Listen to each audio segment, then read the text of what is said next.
This is the current federal tax developments for the week of April the 20th, 2020.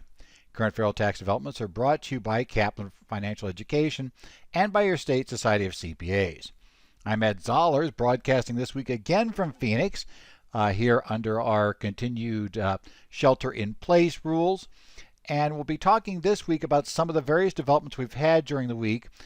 We have at least one that's not really related to the whole COVID-19 situation. So at least we have something to talk about that's a little bit off topic.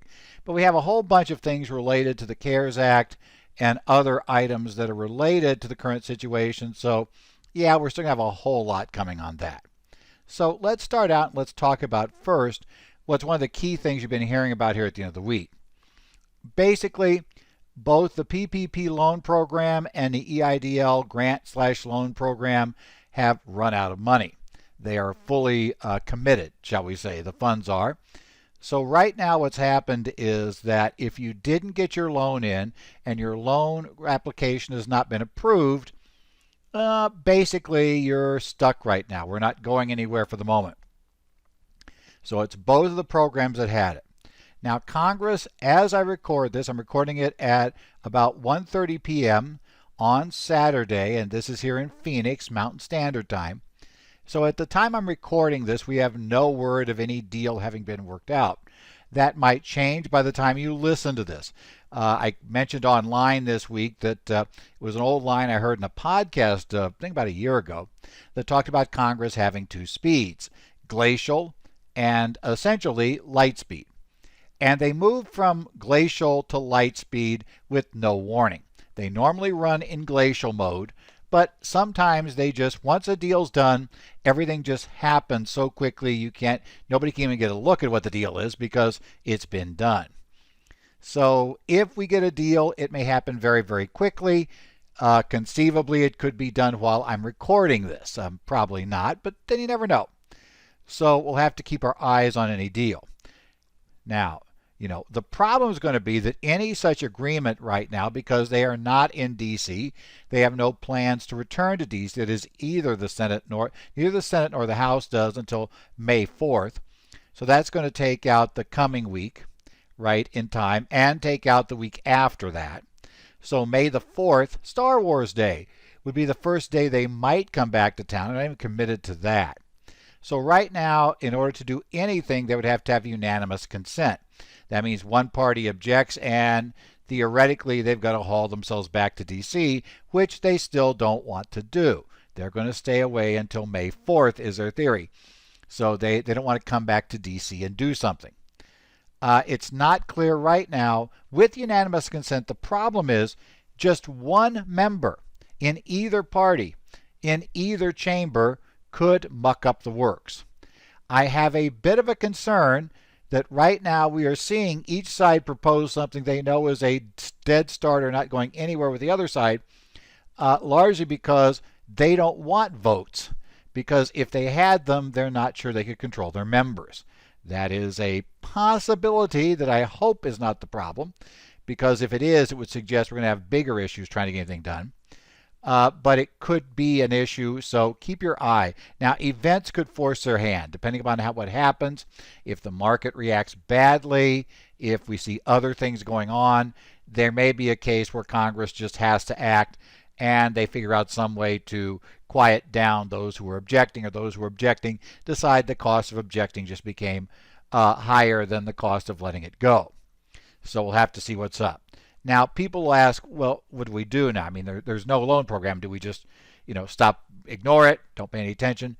My take is if your client is one who wants to get on the loans, they've now sat around, they took a look at this, they either didn't get their application in early or they were trying to go with a bank that didn't process it or who knows why, but they don't have an approval at this point in time, but they do want to be part of the program. I suggest they keep getting information together to be ready to submit if and when the program reopens. I have been told by a couple of locations, at least a couple of emails have suggested that at least some institutions are still accepting information right now so that they'll be ready to go if the program goes live again. So I'd start pretending it'll be there, because if it comes back, again, they're talking about bringing it back with $250 billion worth of funding. And you might think, well, it took 350, it took a while to use that up. And, we should be, we got all those people covered, so 250 should last for a while. I'm not so sure.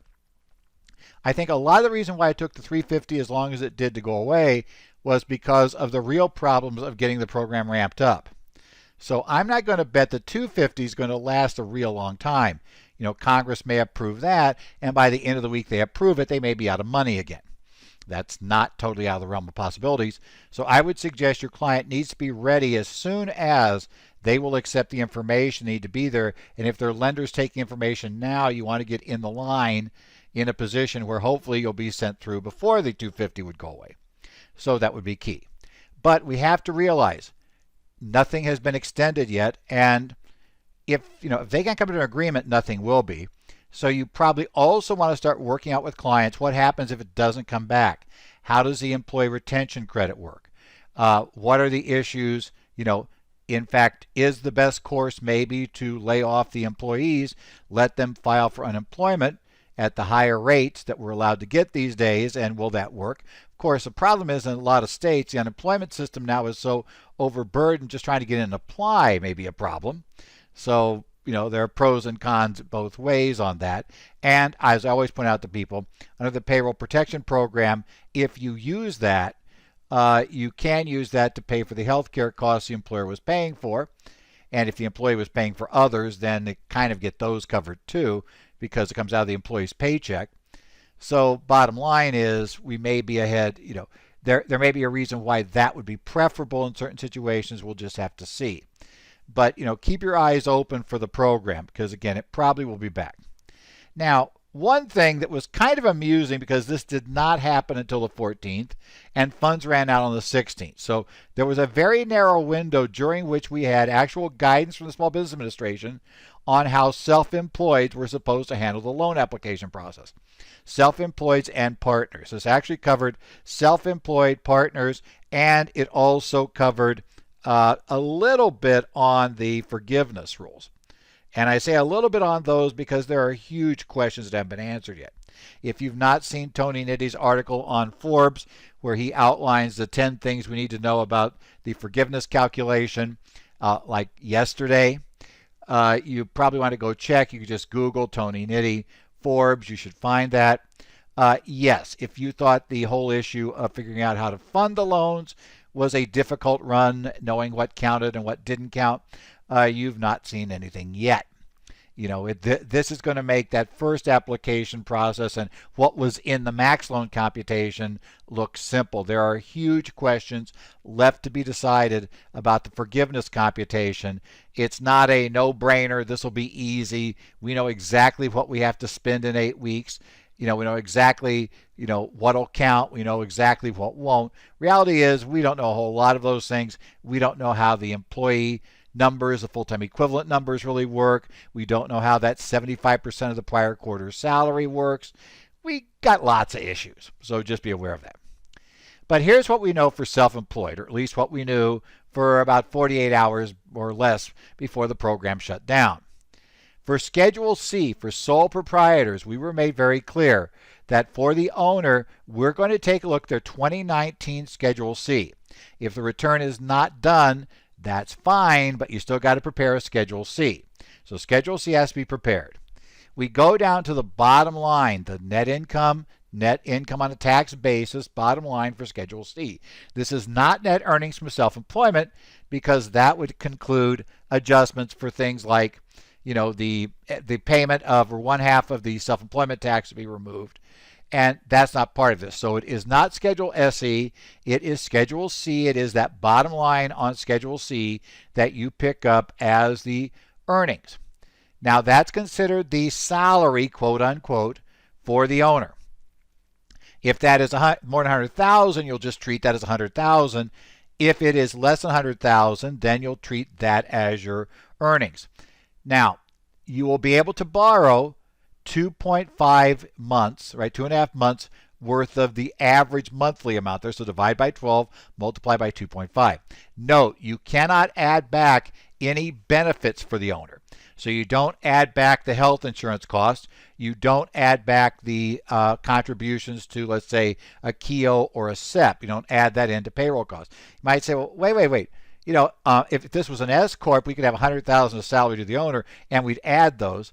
Well, I think the problem is, and why they went this way, but unfortunately it is unfair on the $100,000 limit, is because let's say if you had Schedule C income of 70 grand and you made a SEP contribution, well, on the S corporation, what would really happen is you take a salary of less than 70, right?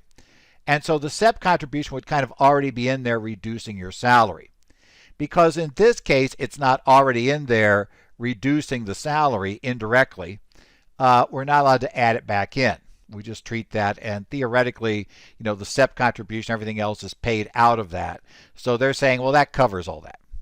But as I noted, it is a bit unfair at $100,000 because, again, the S corp owner that gets $100,000 salary is still allowed to add in those other items. You're not here.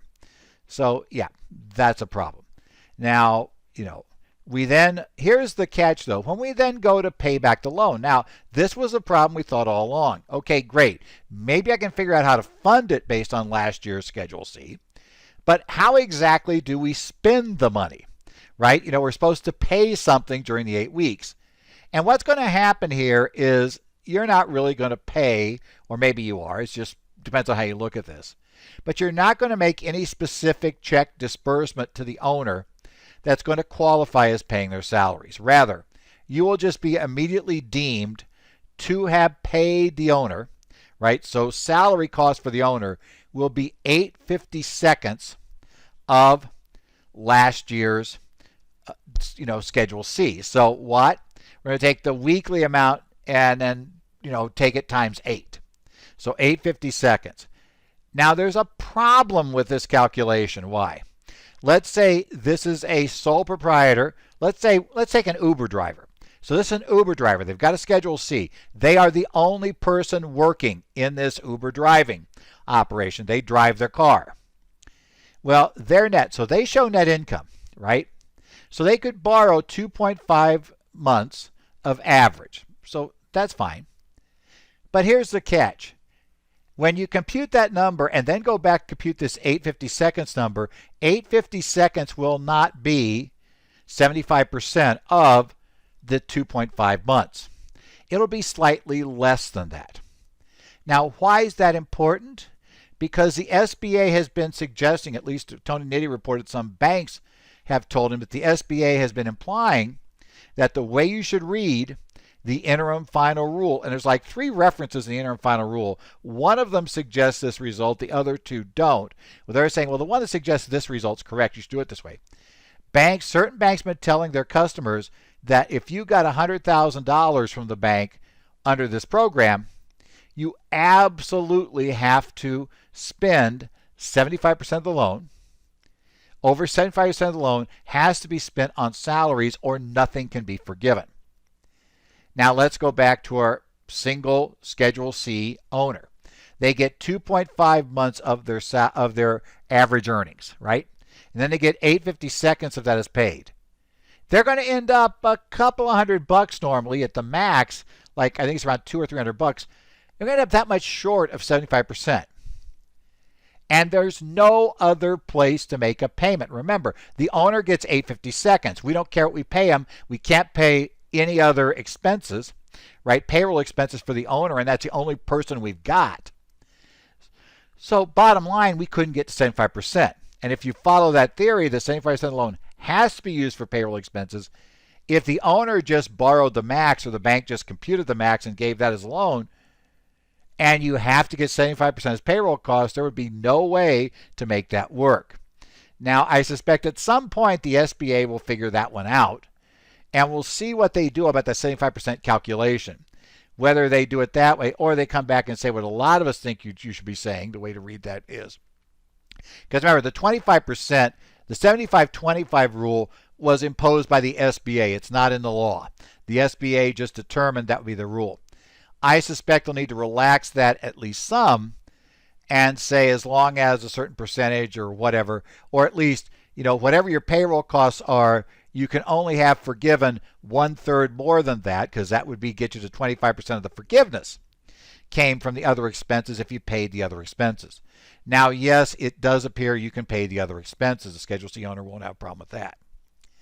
Now, the other thing in this frequently asked questions that came out on the 14th, and the title is Business Loan Program Temporary Changes, Paycheck Protection Program, Additional Eligibility Criteria and Requirements for Certain Pledges of Loans. You want to type that into Google, you could find it. Better thing to do is download from currentfederaltaxdevelopments.com the weekly audio and video updates, download our PDF, and you'll find the link there to it, or just on the Current Federal Tax Developments website, we have a story on it. So you can just find the link there and get this document. We are told there that with partners, because there's this question, did partners all have to go out and get their own loans as self-employed? And so did they all have to apply with the bank? Or was there some other way we did this? Because the SBA has totally avoided talking about partners. The law never mentioned partners. The SBA had never mentioned partners until the 14th. On the 14th, they finally mentioned partners.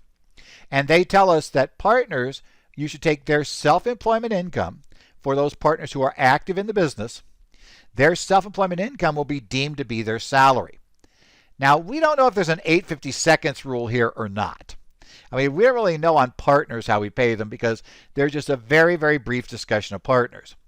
However, what we do know is that we were supposed to add that to our max loan and somehow paying the partners, however we pay the partners in this theory, which could just be that 8/52 calculation, that has to take place.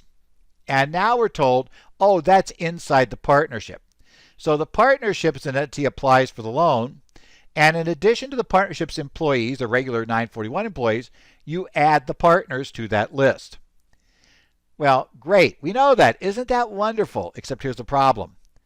Many, many banks were rejecting any position like that, and nobody had any direct authority that said SE income for the partners counted, and they were employees.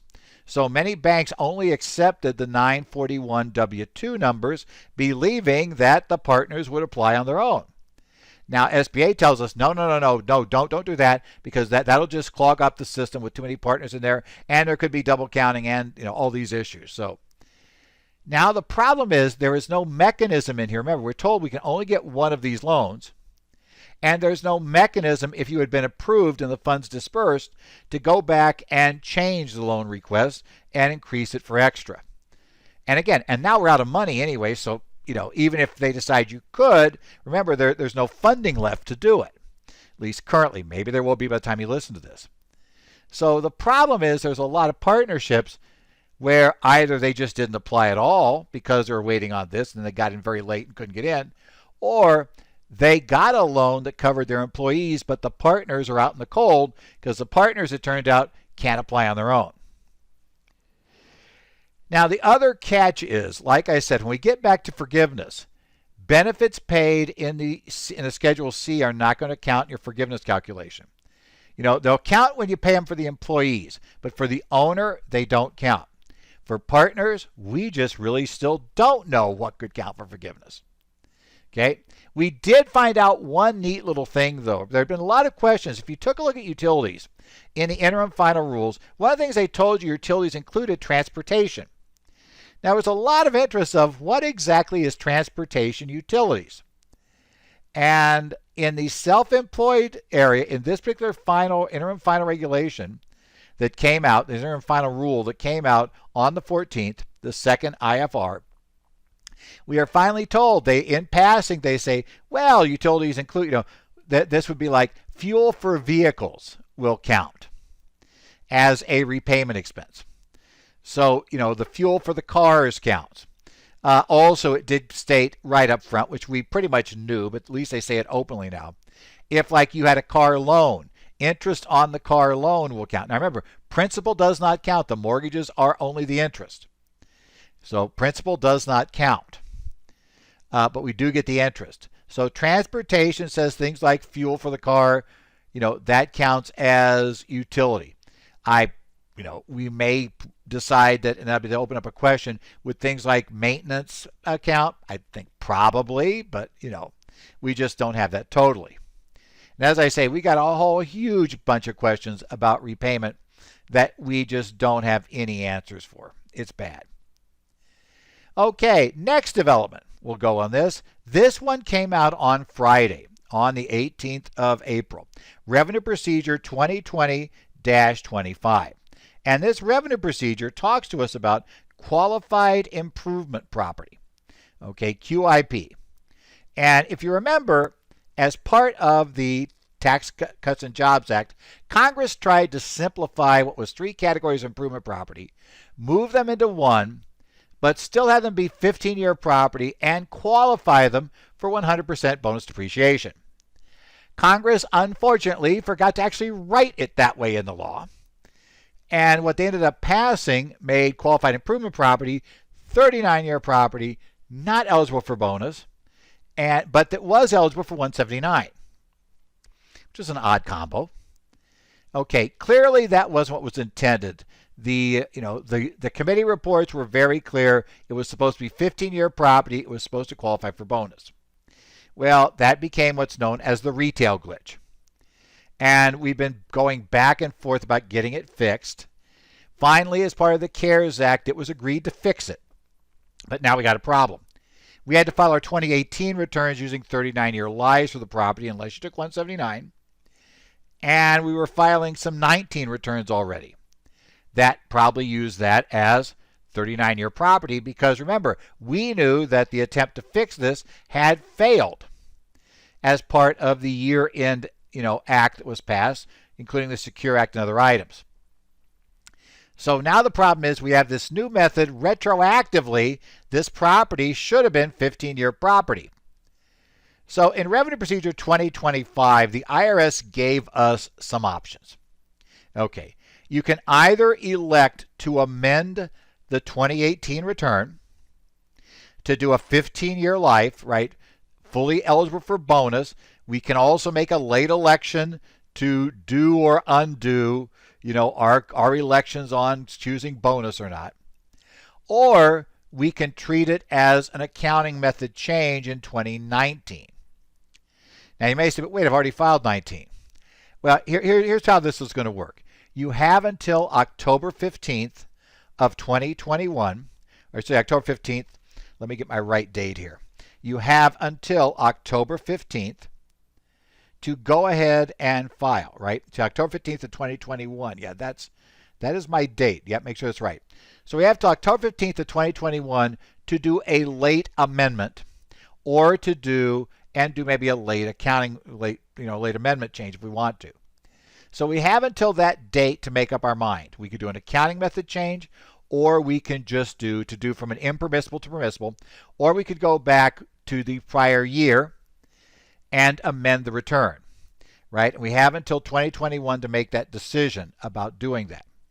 So that's nice. That's a nice choice. Now, here's a practical problem, though. The IRS is not accepting paper returns right now. If I want to amend 2018, that could very well create or increase a net operating loss. It's certainly going to generate, at a minimum, if it doesn't create an NOL, which would be eligible for a 5-year carryback to 2013, it would certainly create a lower taxable income. That should, in theory, lead to a refund of taxes. But since they're not processing amended returns, because they're not processing paper, it may take us a long time to get that check. And we can't actually do the NOL carryback, even though we can fax that in. We'll discuss that here shortly. Even though we can fax in an NOL carryback, the problem is that you can't process the carryback till they process the amended return to put the NOL in the system, so we're kind of stuck. We can't get the money. So some people may prefer to do an accounting method change in 19, create the NOL in 19, right, or create the reduction of tax in 19, because that 19 return can be electronically filed now instantly, and we can then do all of our stuff, do the carrybacks, fax it in, go ahead and reduce our tax for 19. We can get our money a lot faster, is what it would appear in many cases if we do the 2019 return. So we may want to do an accounting method change on the 19 return to modify this. So interesting change how it would go, right? And so we could amend through 10/15/21. If the return's not already filed, you'd select your options now. If you filed it and used 39 years, you'd go back and potentially change the return and fix it for whatever you want to do. They do have the automatic accounting method change procedures inside 2025. It also has a lot of options for some of the various 168 elections that you may now want to change because we've changed, what these things are going to do for the life. So certain elections may not make sense. And there's a whole slew of them we can make under 168 for purposes of the bonus depreciation rules generally. So we have those options for things for different types and all of that kind of stuff. We're going to open that up. So if you do have qualified improvement property, it's there. Now, one other key warning. Remember, we did open up the Bipartisan Budget Act partnerships. There is information there about integrating this with that. Generally, that option to go outside of the BBB audit rules is going to take precedent over this, and you're going to correct using that program instead of using this one. But it does explain how that could work, and if you don't use the BBB, how you could, then do an accounting method change, and they discuss all those options in here. So in any event, interesting thing, and if you got a client or qualified improvement property, that does tell you, this ruling does tell you how to fix it. So you want to be looking at the fix. Now, here's a big thing that came up.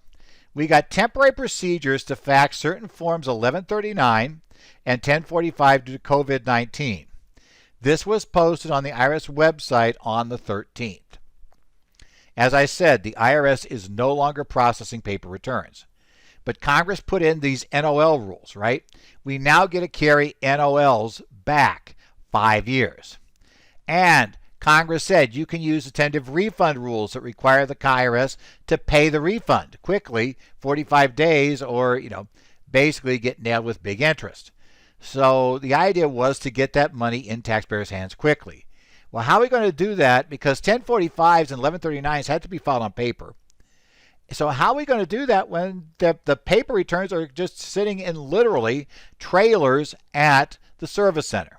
They're just piling up in trailers at the service center until the service centers reopen.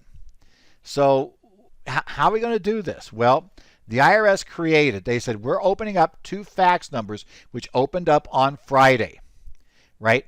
They have a fax line for Form 1045 for individuals, and they have a separate fax line with a separate fax number for Form 1139 for corporations.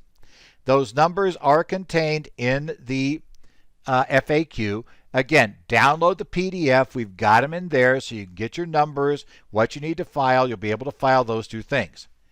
Now, what you're going to do is fill out the paper 1139 or the paper 1045, and then you're just going to fax it in, right?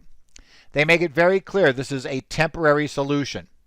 Due to the current situation, they do not plan to keep the fax option open forever. Now note, this is our 3rd fax option. Remember the Form 7200 came out? The only way to file 7200 is by fax? Well, these 2 now have a temporary option to file by fax. And every one of them has a different fax number. You cannot send other items to the fax number. Do not try to use this to send in a 2553. Don't use it to try to send in an 1120X. Don't use it to try to send in a response to IRS correspondence. It's not, none of those other things are going to be accepted on this. They said if you send something in, it doesn't work for this, it will just be held, and then they may process it just like the mail after everything comes back. So don't send other things to this line. It's not going to go. It's not going to get anywhere, they're telling us. It's just going to be stuck. They're not going to process that forward. Okay? The other catch is, we're going to do it started Friday, and you can only go 100 pages. And that's also a big thing to remember. We can only go 100 pages long on this. If you have more than 100 pages, what they tell you to do is we will contact you if we need more than 100 pages. Now, on the 16th, they came back and they added some information to the fact that they posted initially earlier in the week. And these are all corporate-only items, which was interesting because many of them would also appear to have an impact on individuals. Whether that means that there will be a different answer for individuals, or whether it just means that the, let's say the large business and industry group came in and said, well, you got to publish this right now and tell people not to do this or to do this way.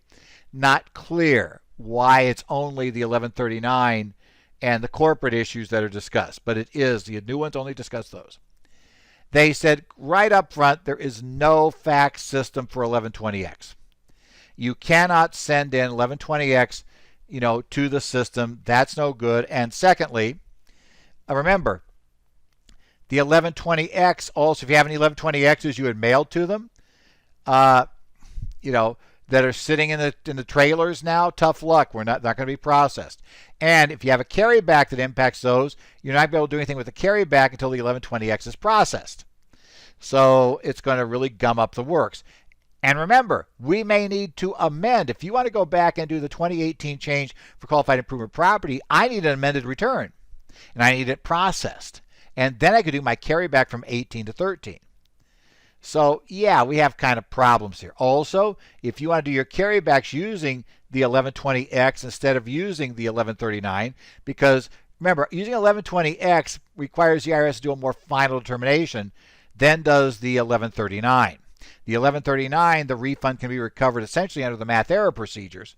While for a 1040, if it's on 1120X and they make the refund, then they got to go through all the formal procedures to be able to come back for that money from you. So maybe you'd prefer to do the 1120X for whatever reason. Well, if you're going to do that, you're going to be waiting. Okay, that's why I said on the QIP, you might decide to make 19 your year of change, not because it may be the best, but it may be the quickest way to get the money. And if your company just needs the money, right, your client needs the money, it may be better to go for quick right now than what's ultimately the largest, but we'll have to wait and see. We have no idea when they'll start processing. And let's please remember, processing 1120Xs has never been a super fast thing for the service. I can't imagine when they get back in and start trying to undo the trailers that it's going to go faster then. It's going to probably be, if nothing else, significantly slower, depending upon what types of things they have to do in terms of social distancing when they reopen the center. If you looked at what was discussed in the White House's outline of how we reopen, you're going to discover they're talking about things like social distancing as we open up a business.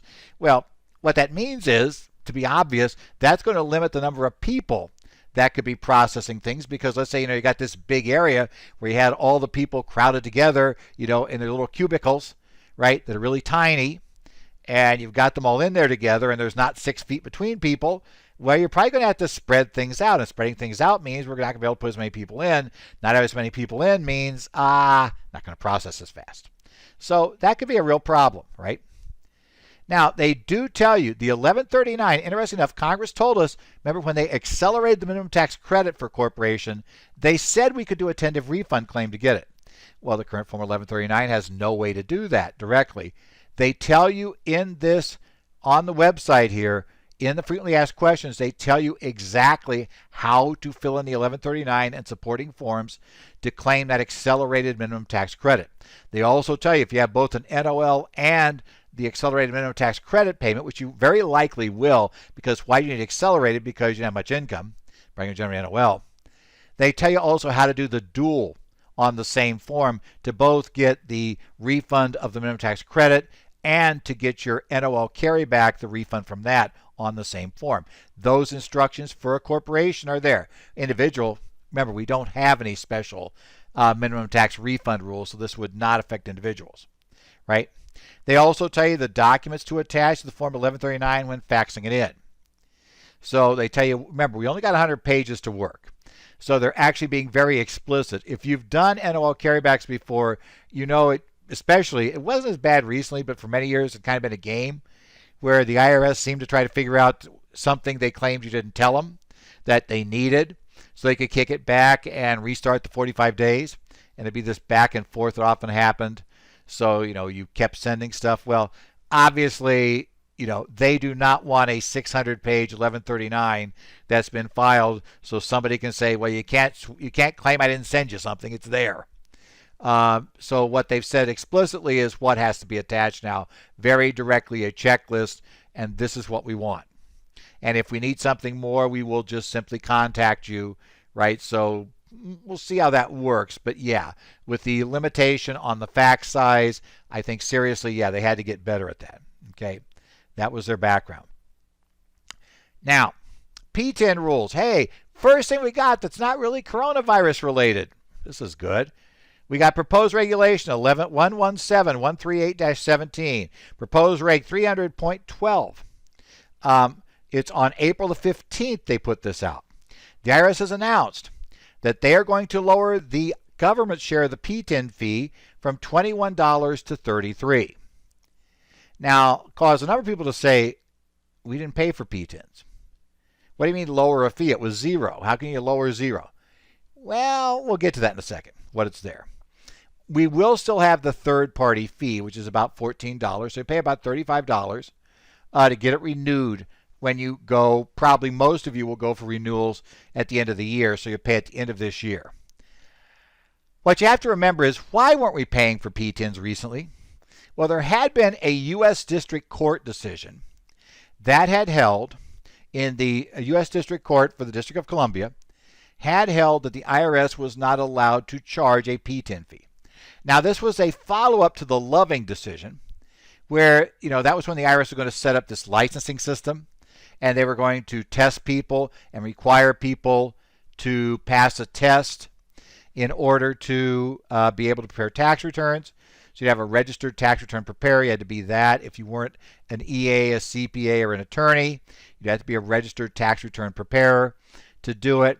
And in the Loving case, the District Court and the Court of Appeals for the District of Columbia both said that's an overreach by the IRS. They have no authority to regulate that preparation, so they can't do that. They can't impose a regulatory licensing requirement. That goes beyond what the law authorizes. Now, what happened was, so some people said, well, if that's true, then why, then they shouldn't be able to charge for P10s. Because part of the reason for charging for P10s had been because they were going to fund the program with the P10 fees. So they went to court. And the district court said, yeah, I like that. The problem was, and I looked at this when they actually released that case, was wait, the district court, the Court of Appeals for the District of Columbia, in the Loving case, had very narrowly written their objection to be solely over that new licensing system. It never said a word about the IRS not being able to charge a fee to give you a P10.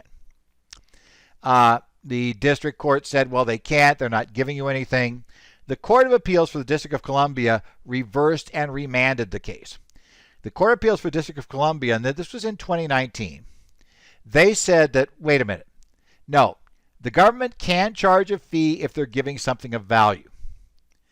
And they said, look, this is allowing preparers not to be using their Social Security number. That is for identity theft, etc., a huge benefit. You remember the old days we had to give our socials, or we had to put our socials at least on the one going to the IRS, which the taxpayers signed so they could see our socials. We don't have to do that anymore. They're saying, well, that's a significant benefit. And the IRS has a right to charge a user fee to recover the costs of providing that program. And they do have a valid reason to have a P10 number on everybody in order to handle, the various disciplinary actions that they are allowed to do under Circular 230. So the Court of Appeals said, District Court, you overstepped your bounds. They're okay with that. But they said, but the fee does have to be reasonable, so we're sending it back for a retrial on reasonableness. Now, the IRS now finally went and updated the regs to come up with a new fee. And they did drop it to $21.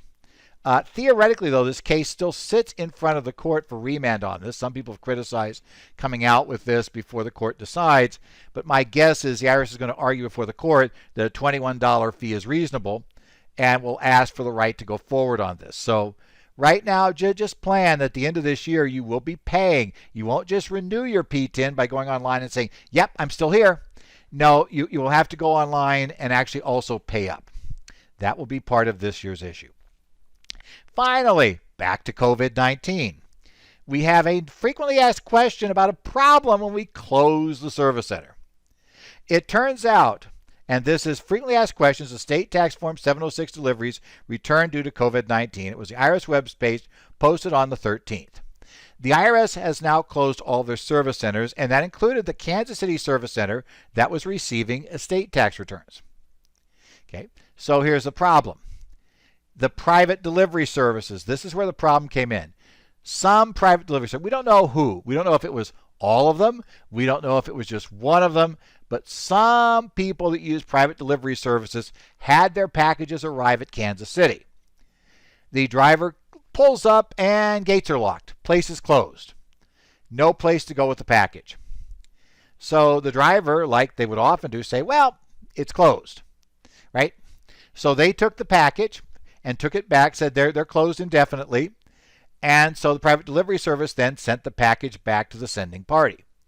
Now, this is a problem because, of course, that was filing your 706 and you had a date it was filed by, right? You had got the documentation, you'd done everything. Now, suddenly, this package is sitting back on your desk. Well, this guide outlines how we're going to solve that problem. And it tells you about, there are three basic ways to solve. There are three different solutions depending upon what exactly happened once it bounced. Now, when it bounced, you may very well have been notified that it was bouncing and they were planning to bring it back to you. The IRS said if you could contact the delivery service and ask them to attempt redelivery. The IRS apparently has set up some way that they can deliver the package to somebody sitting there ready to take them, right? So the 706 could be put in place. Okay, good. And if that happens, then your original mailing date is no problem. You're in good shape. But what if they won't do that, or the package has already arrived on your desk? So I've got this package from the private delivery service. I sent it through them in a way that would prove filing, and now it's back on my desk saying, with a note, hey, these guys were closed. Well, the IRS said, okay, don't open the package, okay, and just maintain, go on the website for the PDS, get the evidence of the attempted delivery and when you originally mailed it, keep that together, and eventually you're going to resubmit both to them so that they can process it, and you'll get the filing date as of the original date. Well, what happened is, look, they dropped this on my desk. They said, tough luck. What if, and this might even happen in your office automatically, that somebody opens up the packages to figure out what's in there, right, and then send it back to the partner or whoever. So the package is now open. Okay, well, if the package is open, then they tell you to get some other information about how you attempted delivery and how you've mailed it and get all that stuff together. And then eventually you will send that level of information back to the IRS along with what was in the package. And they do ask you to preserve the envelope. Now, I don't know what happens if you throw away the envelope. My guess is that'll be more interesting, and we'll see arguments over that. The good news is, as long as you mailed it after April 1st, and the due date was after April 1st, we should still be covered through mid-July. And hopefully we can actually get things delivered there by mid-July. But just in case we can't, and just in case you got this problem, this revenue procedure, or this basically, not even revenue procedure, I love how they do things in FACS now. This FAQ will tell you how to handle it. Well, hey, CP really is getting going. I have done a number of, for Idaho and Arizona, we've been doing some back and forth and some quickie 1-hour sessions that we've done, free for those societies. I do them back and forth. So we got a couple of those we've done. And those has been really quick, and they've really been highly informal, kind of, well, here's what's happened, since last time we talked. And we're doing those. But now we're getting set up to actually do a regular old update course, because we're actually going to do what's usually regular CPE season. And I'm talking with a number of state societies about putting the courses together and getting them on the schedule here fairly soon. But I do have one already announced, so I'll mention it. The Idaho Society of CPAs is going to do a webcast. Now, Idaho asked me to do it this way because members had asked them to do it this way. We're going to do an 8-hour course, but it's going to be given in 2 4-hour segments on 2 consecutive days. So we're going to do it the morning of May 19th and the morning of May 20th, right? It'll start running. We should start running, if I remember my timing right, it will be at 8:30 a.m. Mountain Daylight Time. And we'll run, for these 4 hours, or basically 4 CPE hours. So that'll run till noon Mountain Daylight Time. Have to watch, I'm in Phoenix. We're Mountain Standard Time. So we're always Mountain Standard Time. So like I said when I was talking about doing the Idaho sessions, it's like 2 states on the same time zone, 1 hour off. So yeah, we're just a little different there. But we'll do that on those 2 days. Why we're doing that? Because the request was that given the way things work today, the members were concerned that if things are still as up in the air, that they really need to be able to get a hold of clients and have some time to talk to clients every day, and they didn't want to take out the full 8-hour day. So we're doing 2 4s. Got a couple, none of them yet ready to announce, that we're talking about to maybe do a couple of others for other state societies. So we're doing that. This will be basically COVID-19 tax law changes, the current federal tax developments, and what it's going to be is all that stuff since you took your tax update. And it does mean it will cover the 2 major, and maybe 3 or 4 by the time we get there, pieces of legislation for COVID-19. We're also going to talk a bit about the Secure Act. Remember when the Secure Act seemed like a big thing? Well, as I want to remind people, that thing's still there. And if that was one of those things, they're going to take something about that, when we got the CPE season, because I figured out immediately it had no direct effect on 2019 returns. So I'll just wait and take a look at the 2020 returns. I knew about some of the extenders. I figured out which of those were important for 19. But otherwise, I'm just going to do the 20. I'm going to go ahead and take a course. Yeah, well, we still have that. So we will talk about at least some of the highlights there. But the vast majority of the course is going to be on the COVID-19, the payroll tax programs, the loans, where we're at with that. We're going to probably take a look at, whatever we can figure out about the forgiveness calculation, because by the way, that'll be getting toward the end. That'll be now we're getting through the 8-week period, and it's like we got to start trying to figure out what the heck is a forgiveness calculation. And so we'll see what we know about that there.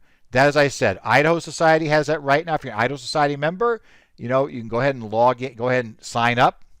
It's a regular course, so you've got that. So the early sign-up discounts are running right now.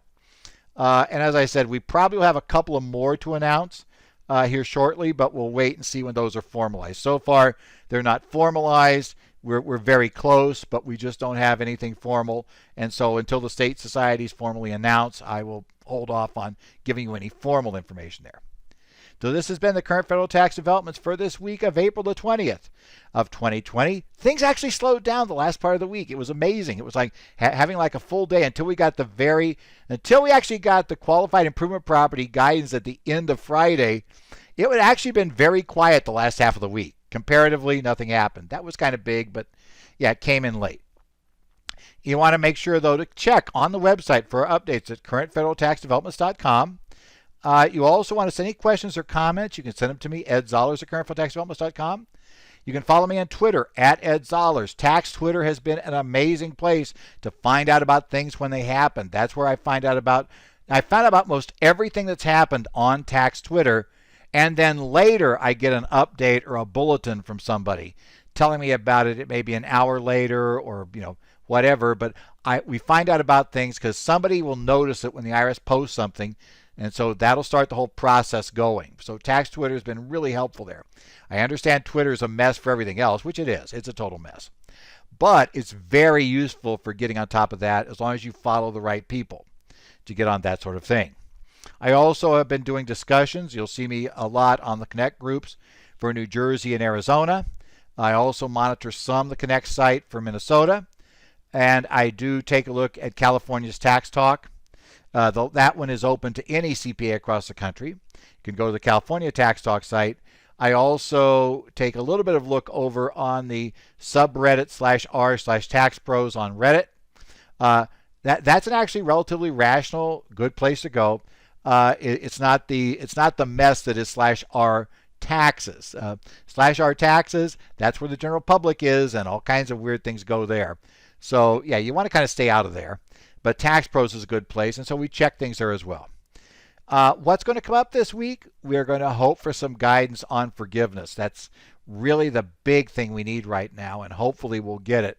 We also will take a look at if the IRS is going to give us any additional guidance on other items that are part of the CARES Act that need implementation at working. The QIP was the big thing we were waiting on. So we got the NOLs, we got the QIP. So we got some of the big stuff is there. We may get some more clarifications on the payroll taxes and some other issues. So we'll keep our eyes there. But I think, a lot of the really we need it right now stuff has gotten out from the IRS. Now, if we can just get out of the SBA, that's the one we need something from right now and the one we're having more trouble with. But we will take a look, let you know what comes up this week.